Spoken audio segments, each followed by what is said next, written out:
Hey, everybody, and welcome back. It's good to see you. As you know, I normally spend the first Zoom getting to know everybody, but you all are students that I've already had. So, welcome back. And this month we get to talk about public relations.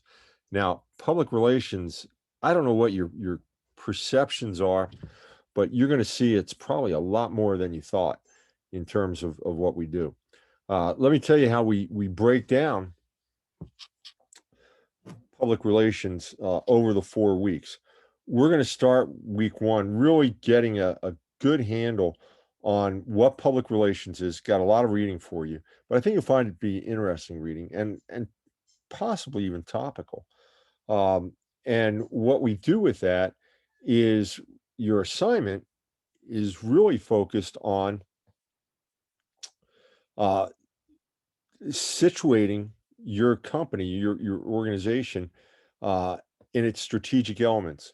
So, because what you're going to find out is that public relations really operates at the highest levels within the organization. So you've got to be clued in to the nature and the character of the organization, just as if you were the CEO. Uh, so in many times, that's who public relations interacts with is top level C-suite, chief executive officer, chief marketing officer, chief financial officer, et cetera, et cetera. Um, and then, of course, the organization, and of course, after that, the general public, which we'll get to in just a moment and show you how that looks in a little bit better detail. So, what we do in week one is you explain to me how your organization is situated strategically. And then the other thing that you do is you're going to set up a monitoring system.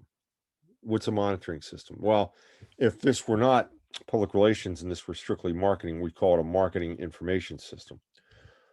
You need to be taking in information, large chunks of information about your organization on a daily basis. And so you're monitoring your environment. Now, in the instructions for week one, I give you a number of tools. I will tell you that you might be able to do this with just a couple tools. For example, you could use Google Alerts, you could use Feedly, you could use Hootsuite, and that be your entire monitoring system. Or you may choose to use some other others that are out there. Now, I'm not telling you to go out and buy a subscription. I don't want you to do that. That's going to cost you money. As a matter of fact, the only time I buy a Hootsuite subscription is when I have a client that wants us to use Hootsuite because it'll actually save them a little bit of time, a little bit of cost elsewhere. Um, so we have them buy a Hootsuite subscription. We use it, and then once we're done with our contract, if we're not going to be kept on retainer, uh, they've got complete control of the account. So even I am not going to purchase and have just sitting around because it's expensive. So that's what you're doing in week one. Now you're going to have to research the tools, but think about it. In marketing, you're always being faced with new tools and new ways of doing things, and so you're always having to learn all these different platforms. It's a pain in the neck, quite honestly. But you find that you gravitate to maybe a half dozen or so, and you really know them. And then just as you feel that you're getting a good handle on them, particularly if it's Google and any of Google's platforms and it's Facebook, um, the moment that you think you've got it mastered, what do? They change the interface. They hide something, put it in a contextual layer, and you're pulling your hair out, which I can tell you has happened here many times. So you're going to have to learn some software, and I don't teach it. I don't teach it because the possibilities are endless, and that's a skill that you need to learn. I will tell you that many years ago, we're going back to the 70s and the advent of digital watches. They were actually LEDs. You know, LEDs had a very interesting life cycle. When LEDs were first introduced, it was in calculators and watches. and the quality was horrible. It was trying to ascertain what the number was that was showing was always tough. Then we went to LCD, liquid crystal display, and now we're back to LEDs are being used everywhere to provide overall light because they're so dang bright and use so little electricity. It's kind of interesting. At any rate, back then I was in jewelry. I was in working for a number of different jewelers, uh, and I started with the Diamond People, Zales. Went to a company called Jewel Core, um, and then a number of other companies through my career. Uh, and one of the things was that I picked up very quickly was that I needed to learn how to set a digital watch. And it took me sitting down and reading the instruction manual from front to back. And this is before they were, these were very, very simple watches. They told time, and they had an alarm. That was the bulk of the functions. But to figure out how to do that was quite interesting. And I read, I can't tell you how many different instruction manuals because there were a lot of different watches. Texas Instrument actually had a watch. Um, and then companies like Armatron and I can't think of them all right now, but all had watches. So I'm reading the manuals, and I basically figured out there's two ways the operating system works. Now, mind you, all we're doing is pushing buttons, but the sequence that you push the buttons and whether you hold it for 6 seconds or 3 seconds was going to do different things. And what I realized were basically only two types of operating system in watches. And once you learn those, I never had to read another manual. Now, as multi-functions started to add on, you had chronometers, so you had a stopwatch, you had, there's Casio just went crazy during the late 70s and 80s. Their watches, they started doing everything. Countdown, repeat timers. There were watches that had altimeters built into them for pilots or for divers. The Casio G-Shock watch had one version had a depth gauge on it. So to work all these functions, the specialty ones, you'd have to go back and read the details, but pretty basic. In many instances, just by understanding the logic of the functions, I could work my way through it without actually having to read the instruction manual when a new function or series of functions were presented to me. Well, that's kind of what you got to do with all these marketing platforms online. You're going to have to sit down and read through whether it's a help section, whether it is watching a tutorial on YouTube. You're going to have to work your way through all these different platforms and learn how to master them. And once you get them down a little bit, you're not going to have to spend the same amount of time on new ones that you pick up. Uh, but it's up to you.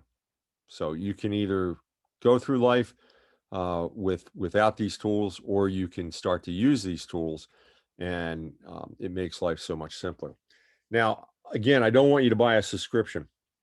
I want you to actually use the free version, and so consequently, you may need to be creative in the way that you put this together. What are we doing? Well, we want to gather information, and I give you a very specific way to do it. So you can amend that way in the instructions as long as the outcome is the same, and that is that I want a folder that has industry information in it. I want a folder that has information about your company if your company's name is mentioned anywhere in media. I want you to have a folder for your competitors, another folder for who you believe your target market is, and if anything is happening with regard to your target market. So right there, we have industry, your company, competitors, and your customers. That's what for. You also want to be taking a look at uh, your own personal brand. And where are you mentioned? Now, why? Unfortunately, we are tied, and it's getting more and more this way. We are tied. Our personal life is no longer personal, right? Our life is um, out there on the internet, even when you try not to. Um, my social profiles are locked down. If you find any of my social um, profiles out there that are opened up, whatever platform probably pushed through a change and stripped out the privacy. So I periodically go back and make sure. But even with that, we are still a public entity, and we can influence the company that we're associated with or the brand that we're associated with. I will tell you that there's an issue I'm very, very concerned about. I'm very, very strong on it. It's a personal issue. And I will speak out on that issue from time to time. I had a client's wife notice that I had spoken out somewhere and took issue with my taking issue. And my client apologized to me and said it wouldn't affect our working relationship, but it did. It did. Uh, and you know what? I would make the same decision again, as long as I'm not having to worry that particular job is going to put food on the table for my family. But I would make that same call again and do what I did, because there are certain things that are important to us. And I respect that. I respect that of everybody. So, but we want to be aware of where we're showing up, and the reason being, and I'll get into this in a little bit detail in a moment. We want to have mitigation strategies. We want to be thinking. Part of public relations job is to be thinking ahead of the curve. So we want to know what are the potential conflict points, what are the potential crisis points, and we want to mitigate those as much as possible. What does mitigate mean? It means take care of them, make them go away. We want to have a plan in place, if at all possible. So, for example, I'll give you a mitigation strategy from Disney. One of our concerns was always that if there was some,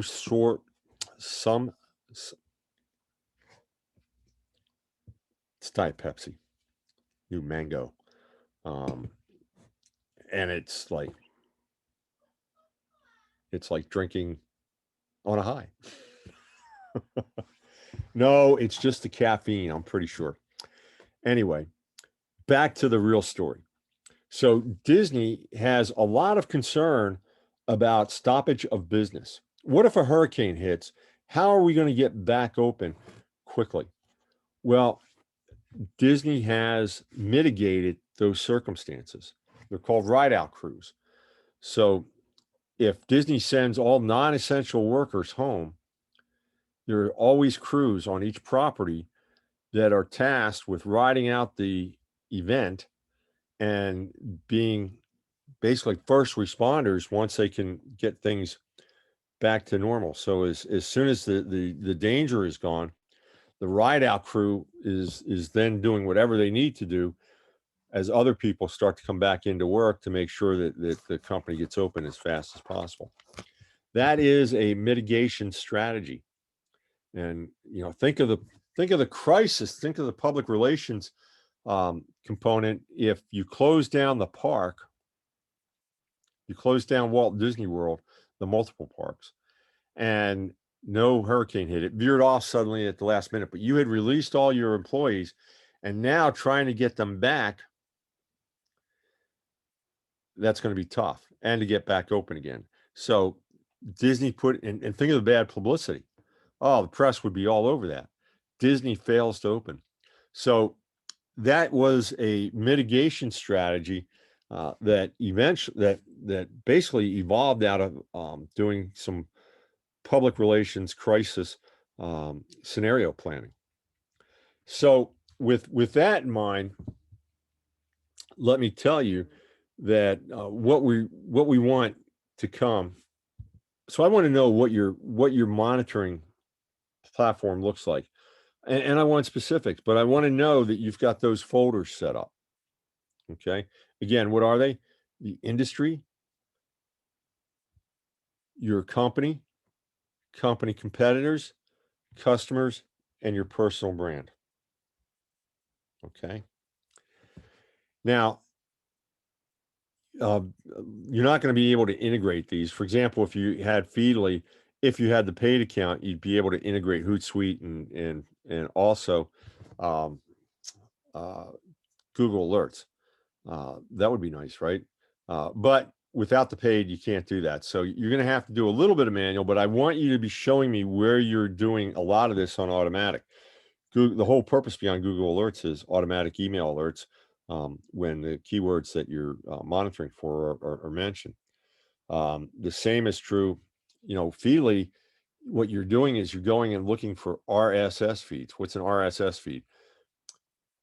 It's a way that somebody, a publisher, can syndicate their content, and as soon as they publish that content, a notification gets sent out, and an aggregators, these are things that are looking for RSS feeds, pulls them into one central storage hub.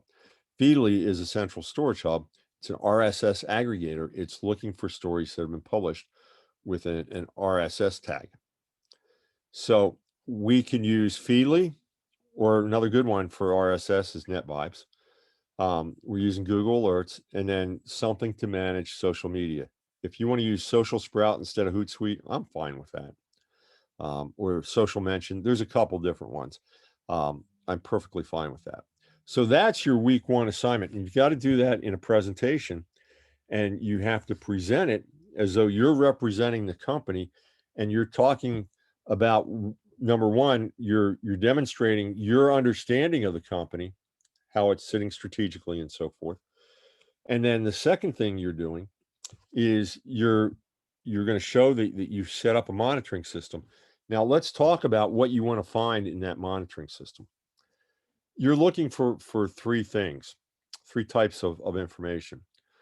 One, you're going to look for stories that you can curate and share on social media. As you'll see, that's a very important part of public relations. So we want to keep the brand in front of the public on a regular basis. And by a public relations person curating stories that are relevant to their customers, maybe about the industry, it may be about a competitor, it may be about anything. We want to, that's related to the business, not just anything. Oh, kangaroos. I love this story about, no, we don't want to curate that story. Unless you have a baby kangaroo petting farm as your client, then maybe those would be good stories. All right. So you're going to look for items that you can curate and share. It's a whole lot easier to share something than it is to create new content, right? The second thing that you're looking for is you're looking for anything that might possibly be a threat to your business. You're looking for a potential crisis. And when you find it, then you want to develop a mitigation strategy so that it doesn't become a crisis. So you want to be looking for potential crises, and they can be anywhere. And you're going to know where they can be because as you do your strategic context, you're going to do a SWOT analysis and also a PESTLE analysis. The third thing that you're looking for is ideas for newsworthy events. Now, you may be saying, well, if it's newsworthy, then why having an idea is going to do any good? Well, newsworthy events come in two forms. They come in a real newsworthy event, and then there's pseudo newsworthy events. What's the difference? Well, the pseudo event is something that's manufactured. A real event, hurricane, fire. those are real events that we've got no control over. Almost everything else is pseudo, meaning we're manipulating it. Probably the best example of a pseudo event is a poll. Polls are done for numerous reasons.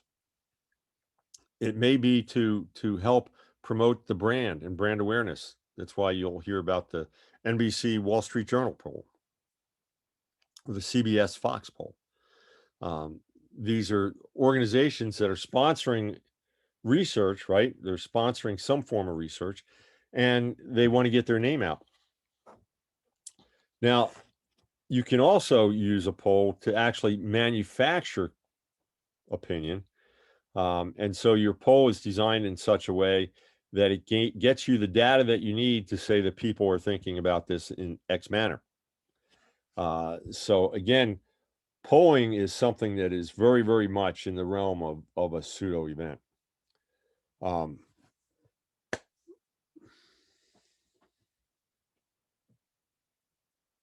We'll talk. I was going to share with you a story, but I'll share that next week when we get into newsworthy events in greater detail. And you will, I'll share a story about a couple of pseudo events that I was part of, and I think you'll find them quite interesting. So we'll do that. That's next week. And then so again, the three things that you want to be looking for in what you're collecting in the monitoring system. You want to give me a couple of items that you can curate and share. You want to give me an item that you identified somebody else is doing that you can take that and modify it, change it, borrow it, and make it your own event so it becomes a pseudo event for you, or of a potential crisis. I'm looking for 2 or 3 things that you find out of your monitoring system. Now, the easiest would be items that would be relevant to your audiences that you could just curate and share. But I don't want to eliminate the possibility that you see a couple good newsworthy events or you see a potential crisis looming on the horizon. Okay. So that's your assignment for week 1. Let me share with you.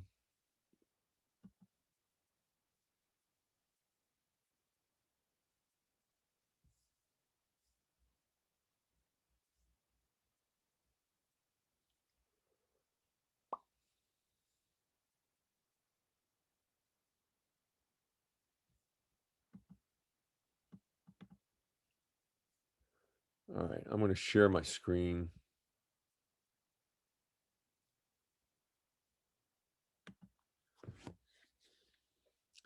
So I just got a couple slides that I want to go over. And the first is to understand really the nature of public relations. Where does public relations operate? Well, public relations operates in the red zone. Okay. So the red zone is the border or boundary between the C-suite and the rest of the organization. And I've divided the organization into 4 simple quadrants. Production, where we manufacture or create the product or service.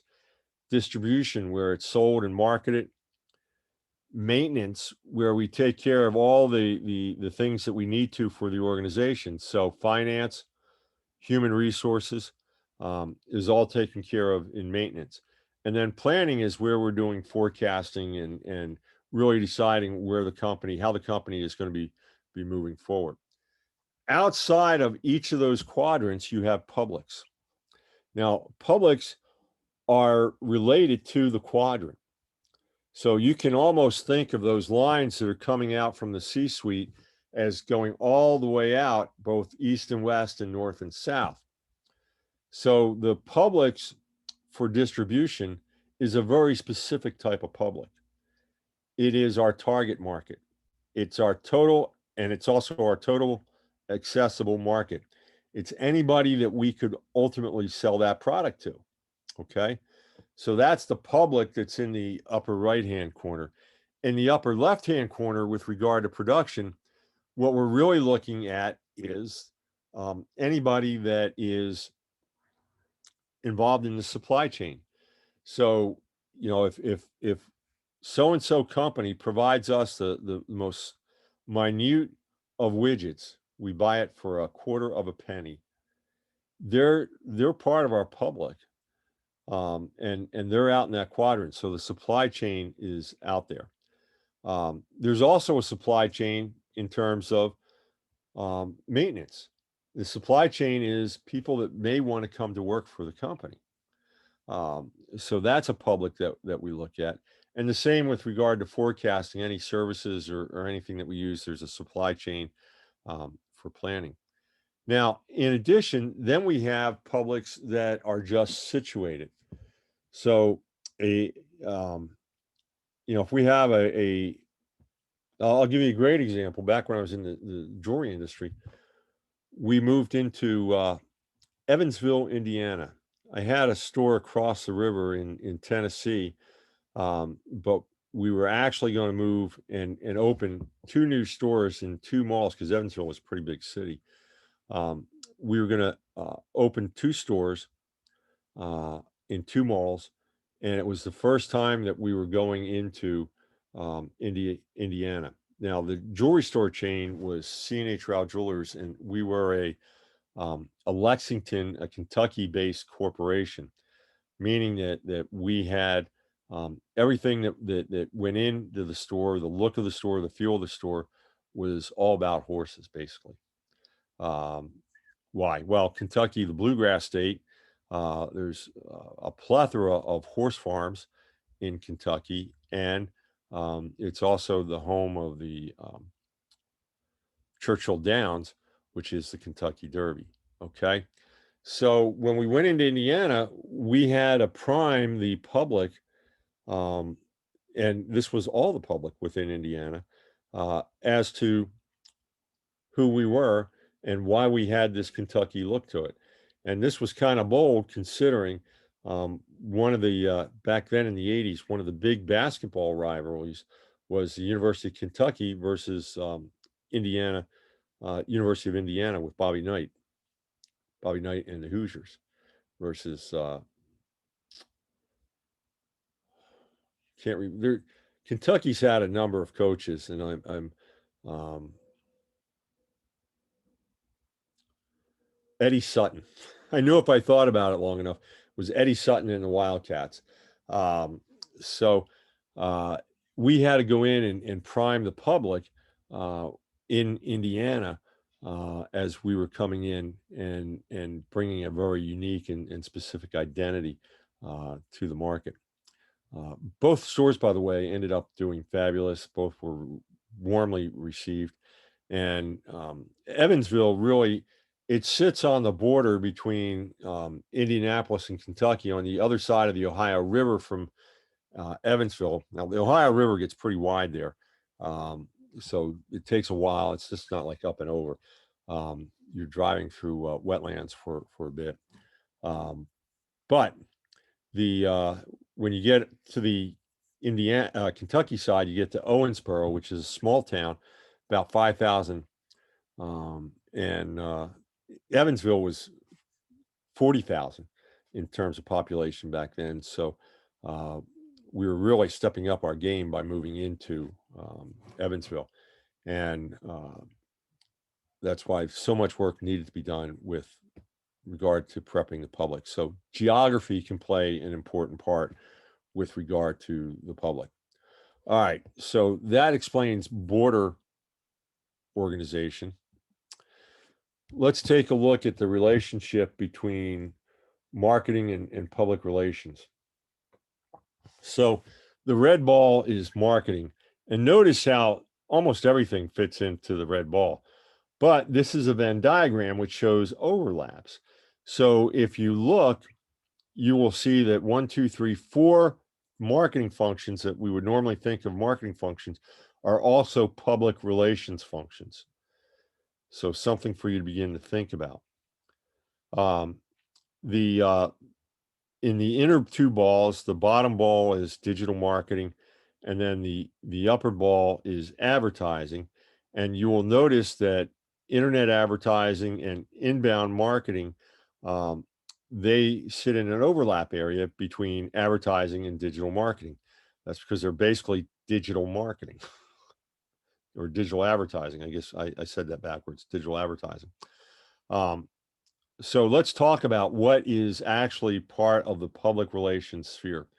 We have corporate communications. So anything with regard to the corporate identity, branding, media relations, crisis communication, and charitable donations. Now you're going to have, I see a misspelling in there. See, I made this right before I did this Zoom. So I'll have to fix this before I'll have to fix the model before I share it with you on FSO. Chris, that's the name of my wife. And there's a lot of Chris communication at the Reneski household. Uh, at any rate, corporate communications. Uh, then we have product publicity. So with product publicity, now a product can be anything from an organization, an entity, to a physical product. Um, so product publicity, we have marketing collaterals. I'll give you an example. Um, Before I came to Full Sail, I was the marketing VP for a motorized screen company. We would put motorized insect and sunscreens on houses that didn't want to build a pool cage, but they were looking for some sort of protection, either from the bugs or the sun. And our target market was typically $1 million target market, and meaning that the home was $1 million or more. Well, this was one of my sales. I sold as well as handled all the marketing, even though I had a fairly large staff.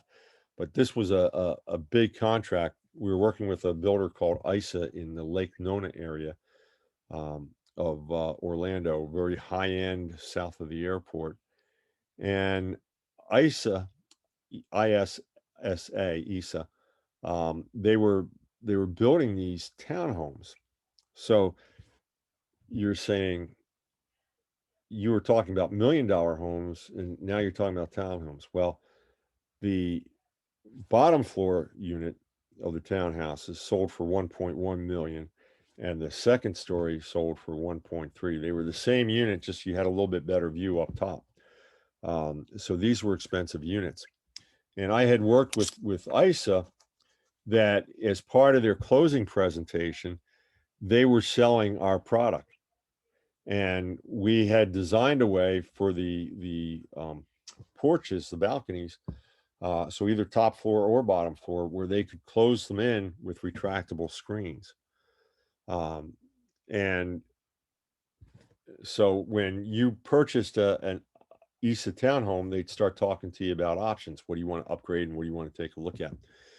Now, at the time, I didn't have any collateral material available. Um, we needed to develop a brochure so that when the ISA sales rep was going through the option packages with their new homeowner, um, that they would then present our material. So I had to develop a training package for the sales reps, and I had to actually develop some collateral. It was a pamphlet that they could give the homeowner, and the homeowner would make the decision. But it was the ISA sales rep that was setting the table, if you will. Well, they must have put in about 200 of these townhomes right on the border of Lake Nona. So there were insects. And this was one of the rare types of installations where we were doing it after construction. On most custom homes, if the builder or the homeowner decided before they had finished framing the house, we would actually work with the builder to embed the entire system so it was integrated into the construction of the house. In the ISA case, the townhouses were already built. We had an external application that we could do and make it work and make it still look really good. Um, and so out of those 200 units that they put up, I'm very, very excited to say that we did about 180 with our product. So the training I did with the sales folks, the collateral material that I produced, um, it worked like a charm, and we had a very, very high sell-through rate. Um, and I was very, very excited about that. Um, so that's collateral material. There's an element of media relations in product publicity. Uh, we want to announce a new product. So how are we going to do that? That's where public relations comes into play with regard to that. Again, if there's something related to the product, it's a crisis, we jump in there.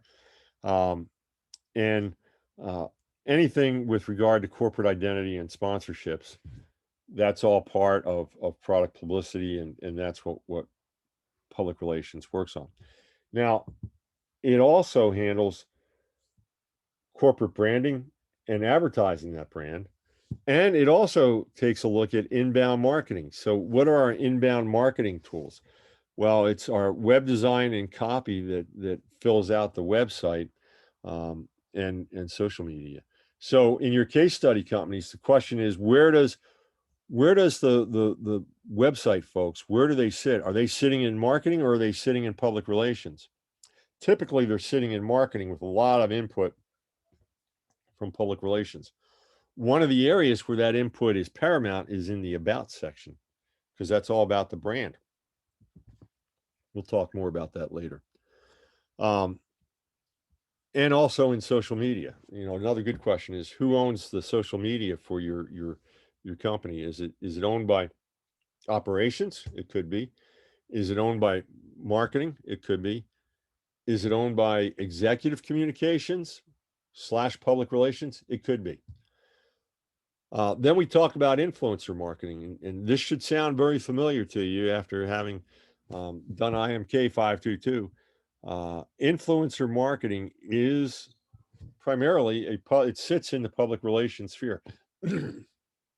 Now, again, we call it influencer marketing, so obviously there's some crossover there, but we're talking about content marketing, blogs, brand journalism, native advertising. Uh, we haven't talked about native advertising. I don't know if you've talked about it in another class. Give me some feedback on that, because if you haven't, I think native advertising is a really cool subject to investigate, and we can certainly do that in a Zoom session for this class. And then again, any digital crisis communication is going to be handled by public relations. So when you think about it, crisis communication is all over the place, and as it relates to public relations. And you've got a week 4 assignment where you have to take a look at a crisis and then develop a crisis communication plan. So we'll talk more about what a crisis is a little bit later on down the road, but let me show you what the plan needs to entail. What is the issue or problem? What are the risks? What are the risks if we do something? What are the risks if we don't? If we got 3 or 4 options that we can do, option A, what is the risk for option A? Option B, what are the risks? Option C, what are the risks? Then the mitigation strategy. Um, what which one are we going to then blow out? Option A, B, or C, and develop it. We want to establish a crisis response team. You're in charge. You need to tell me who and why is going to be on the crisis team. You're going to take a look at key stakeholders and do a stakeholder analysis. How does this crisis affect each and every stakeholder? Now, in week 1, as part of your strategic context, you're going to identify stakeholders. So that'll come back into play in week 4. You want to designate a spokesperson. Who is going to speak for the organization for this crisis? I want you to think back to the couple years ago now. American Airlines threw somebody off the plane. It happened to be, I believe, an Asian doctor, and they threw him off the plane because he was objecting to being bumped, and he was bumped because American Airlines needed the room to ferry some of their staff between cities. And it just spun out of control like there was no tomorrow. In that case, I think the designated spokesperson should have been the CEO of the company. And if they had been watching this on the news and heard the story, they right away should have been getting ahead of this and saying, hey, we apologize. We'll have a rep contact this person for a refund. We want to do everything that is possible to do in order to have this person not be upset with us anymore and bring our brand back into alignment with our values and our customers' values. So that message should have been very, very fast out of the gate. It was days and weeks, and then it was muddled, and it was actually a horrible message that came out. But you want to get ahead of one way to mitigate a crisis is to get ahead of it before it spins out of control. What are the communication methods that you're going to use? So you could have a designated spokesperson, but then those messages from the designated spokesperson, how do they get out? And so that's established communication methods. Again, part of your mitigation strategy is having specific responses, and then you want to be using good crisis management through your new media channels. So that's just an overview of what a communication plan looks like. We will have more detail as we get into week 4. So just stay tuned. Now, I have the week 4, it's in the introduction material. I have it set up as it can either be an individual or a group assignment. Once upon a time, we had to have a group assignment. That's no longer the case. And I will tell you that with this course probably being the only course that you have a group assignment, trying to pull a group together is going to be difficult for the first time, because you normally go through the group dynamics of forming, warring, before you get to performing, and then ultimately you adjourn. That's called the Bruce Tuckerman model. Was a psychologist in the Navy back in the late 60s, and he did research on group dynamics. So it takes a while for a group to get together. After you form, you go through that period where there's conflict constantly, and you got to work through the conflict before you really get going. Some teams do that with a phone call. Some teams do it very, very quickly. I don't want to put you in that position. If you want to do a group project, there's a lot of good things that come out of working in a group. But I don't want to force you to do it if you don't want to at this point. So feel free to do that as an individual assignment. The work is the same, basically. And this was originally an individual assignment that was then made a group assignment. So I don't think you're hurting yourself any, but you may find being more comfortable being responsible for your own work. Okay, so that's all I had for you today. Let me stop the share. Where are you?